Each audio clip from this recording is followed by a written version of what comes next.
pearls, whatever they need. Yeah, because people really don't expect, I think, on the streets to find that kind of friendship offered very, very often, and especially late at night when people are even more tense about who and what is around them. Yes. Have there been any problems with danger for the night ministers? How have you guys done? I know, Lyle, you've been doing it for quite a long time. How has the situation been in terms of safety? Yes, I've worked with night ministry for 5 years now, and in our 45-year history, I think there have been only a handful of incidences where night ministers have actually been threatened or hurt, but never severely hurt and never violently hurt.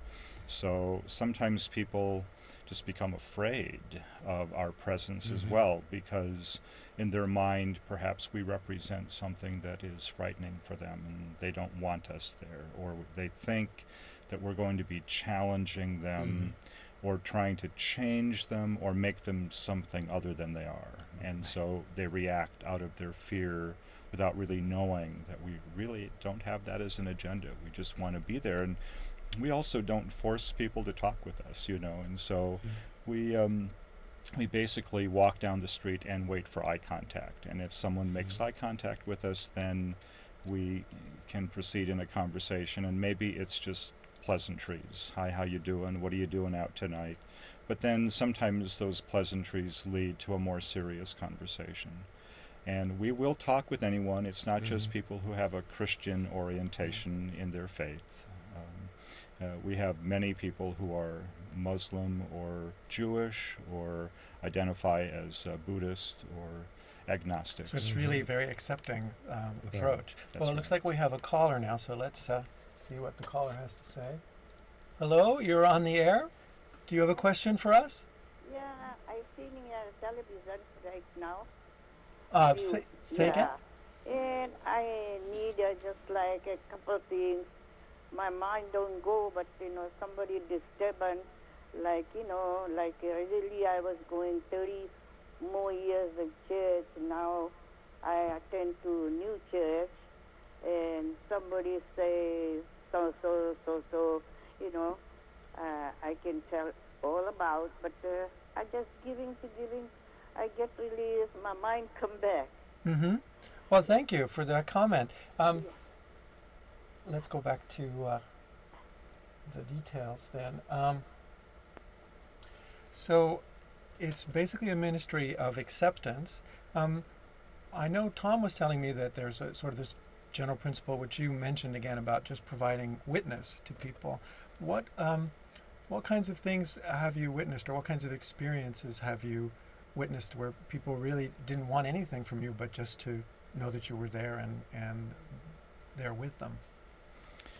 I've had some people tell me over the years that they have seen me around, so they're aware of our presence. And so, like we mentioned before, oftentimes we are just the presence of the church in the middle of the night, and people we all have clerical collars, so we're identified with the church in some way. And I think some people just like knowing that we're there, even though they don't need to talk with us. But occasionally someone will say, I've noticed you for years, and now I want to talk with you. Or now I want to know what it is you're doing out here tonight. And so it's an opportunity for us to share our story, tell them why we're here, or to listen to what they have to say. And sometimes people are at odds with organized religion, and so they may come up to us and challenge us. Why are you out? Thinking again that we're trying to convert people or challenge the way people are living or thinking. And again, it gives us an opportunity to present the church in a much more caring, pastoral, loving, I think, Christ-like way, instead of the church as always being a law-abiding, rule-making, judgment-giving organization. So, well, I think just by the fact that you go out onto the street, you're really saying that you're welcoming everyone, because you don't control who's out there on the street. So that makes a great deal of difference too. So this open cathedral program, is that a fairly new thing for the night ministry? We've been doing that less than 2 years. So we started Easter of 2007, and it was a small gathering of people then. I think we had 6 people who were either volunteers or staff members of night ministry, and maybe 3 or 4 others, and it has grown considerably since then. And it's a commitment that we'll continue to make. We love the stories that people tell. We love to be able to pray with folks right there, to be able to spend some time in conversation with them. And we do encourage organizations, civic groups, congregations, churches to talk with us about the opportunity to provide the lunch on that particular Sunday.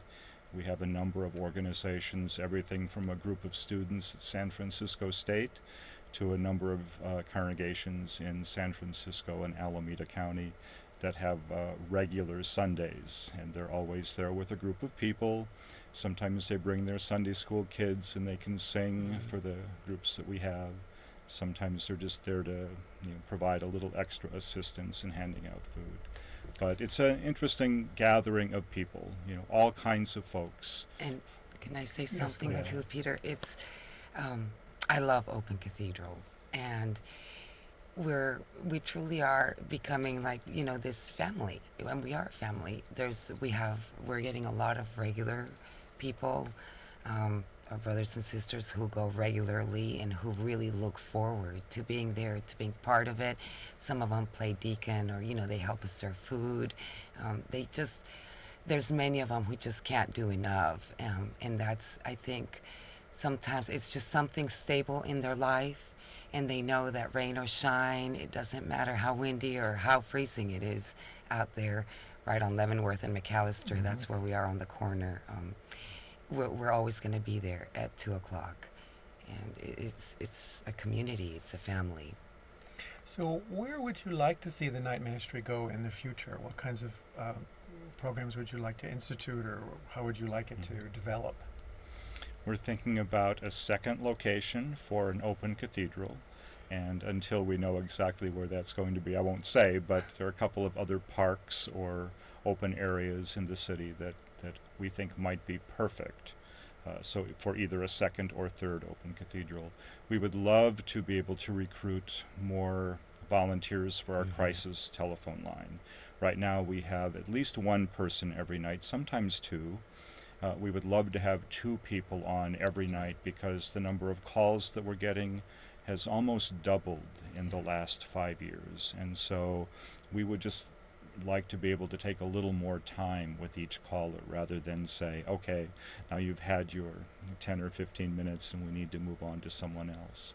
So we'd like to do that. We're thinking about putting someone on staff that can provide a health care component to our ministry. That would be very important. We have a lot of people who call in with questions that we can't necessarily answer about medications, or we see people on the streets who might need just some additional care that we night ministers can't provide. And so a nurse practitioner or someone like that would be great on staff. And we're also thinking about having a social worker on staff that can work more closely with some of the agencies that we partner with, people that the agencies that we refer people to, that can actually be a more constant link, because we're out at night and those agencies operate during the day, and so to have someone be a link for us would be incredibly important, we think.